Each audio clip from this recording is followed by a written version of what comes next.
ಬೆಂಗಳೂರು ತುಂಬ ವೇಗವಾಗಿ ಬೆಳೀತಾ ಇರುವಂತಹ ನಗರ. ಸದ್ಯಕ್ಕೆ ಬೆಂಗಳೂರಿನಲ್ಲಿ ಟ್ರಾಫಿಕ್ ಸಮಸ್ಯೆಯನ್ನು ಕಡಿವಾಣ ಹಾಕುವಂಥ ನಿಟ್ಟಿನಲ್ಲಿ, ಯಾಕಂತಂದರೆ ಎಷ್ಟೇ ಕಂಟ್ರೋಲ್ ಮಾಡೋದಕ್ಕೆ ಹೋದ್ರೂ ಕೂಡ ಪೀಕ್ ಅವರ್ಸ್ಗಳಲ್ಲಿ ಟ್ರಾಫಿಕ್ ಇರುವಂಥದ್ದು, ಅಷ್ಟರ ಮಟ್ಟಿಗೆ ಟ್ರಾಫಿಕ್ ಇರುತ್ತೆ ಬೆಂಗಳೂರಿನಲ್ಲಿ. ಇದನ್ನೆಲ್ಲ ಕಂಟ್ರೋಲ್ ಮಾಡುವಂಥ ನಿಟ್ಟಿನಲ್ಲಿ ಸಂಚಾರ ಪೊಲೀಸರು ಯಾವ ಮಟ್ಟಕ್ಕೆ ಸರ್, ನೀವು ಬಂದ ಮೇಲೆ ಅನೇಕ ಚೇಂಜಸ್ಗಳನ್ನು ಕೂಡ ನಾವು ನೋಡ್ತಾ ಇದ್ವಿ, ಏನೇನು ಹೊಸದಾಗಿ ಇಂಪ್ಲಿಮೆಂಟ್ ಮಾಡಿದ್ದೀರಾ ಅಂತ? ನಾವು ಹೇಗೆ ಬೆಂಗಳೂರು ಬರೀತಾರೆ ಅದರ ನಿಟ್ಟಿನಲ್ಲಿ ನಮ್ಮ ಏನು ಕಾರ್ಯಪಡೆ ಇದೆ ಅದು ಹೆಚ್ಚಿಗೆ ಆಗ್ತಾಯಿದೆ. ಈಗ ಕಳೆದ 2 ವರ್ಷದಲ್ಲಿ ಸರ್ಕಾರದ ವತಿಯಿಂದ 9 ಹೊಸ ಸಂಚಾರ ಪೊಲೀಸ್ ಠಾಣೆಗಳನ್ನು ತೆರಲಾಗಿದೆ. ಸುಮಾರು 600 ಜನ ಸಿಬ್ಬಂದಿಗಳನ್ನು ಹೊಸದಾಗಿ ನಾವು ಸೃಜಿಸಿದ್ದೀವಿ. ಆಮೇಲೆ ಅದರ ಜೊತೆಗೆ ತಂತ್ರಜ್ಞಾನವನ್ನು ಕೂಡ ಅಳವಡಿಕೆ ಮಾಡ್ತಾಯಿದ್ದೀವಿ.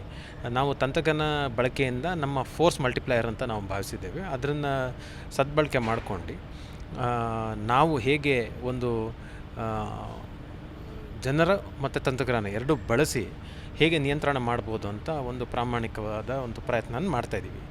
ಈ ನಿಟ್ಟಿನಲ್ಲಿ ಹೊಸ ತಂತ್ರಜ್ಞಾನವನ್ನು ನಾವು ಬಳಸ್ತಾ ಇದ್ದೀವಿ. ಇಲ್ಲಿ ಟ್ರಾಫಿಕ್ ಮ್ಯಾನೇಜ್ಮೆಂಟಿಗಿರ್ಬೋದು, ಎನ್ಫೋರ್ಸ್ಮೆಂಟಿಗಿರ್ಬೋದು, ಅಲ್ಲಿ AI ಏನು ಆರ್ಟಿಫಿಷಿಯಲ್ ಇಂಟೆಲಿಜೆನ್ಸ್ ಅಂತ ಹೇಳ್ತಾರೆ, ಅದನ್ನು ನಾವು ಭಾರತ ದೇಶದಲ್ಲಿ ಮೊದಲನೇದಾಗಿ ಆ ಮಟ್ಟದಲ್ಲಿ, ಆ ಪ್ರಮಾಣದಲ್ಲಿ ಬಳಸ್ತಾ ಇದ್ದೀವಿ.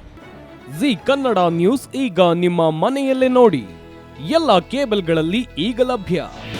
ನಿಮ್ಮ ನೆಚ್ಚಿನ ಜಿ ಕನ್ನಡ ನ್ಯೂಸ್ ಈಗ ಸನ್ ಡೈರೆಕ್ಟ್ ನಲ್ಲಿ number 292, Tata play number 1664, Jio TV number 1334, NXT digital number 30, in cable number 30, city networks 51, U digital number 162, GTPL number 17, Rockline telecommunications number 42, Shri Basaveshwara cable number 168, rural cable network 60, Vinayaka digital 57, Abhishek cable 821, city channel 53, Siddeshwara cable network 57, V4 digital Infotech 628, Surya digital networks 53, Gajanan digital number 836, Malnad infotech private limited number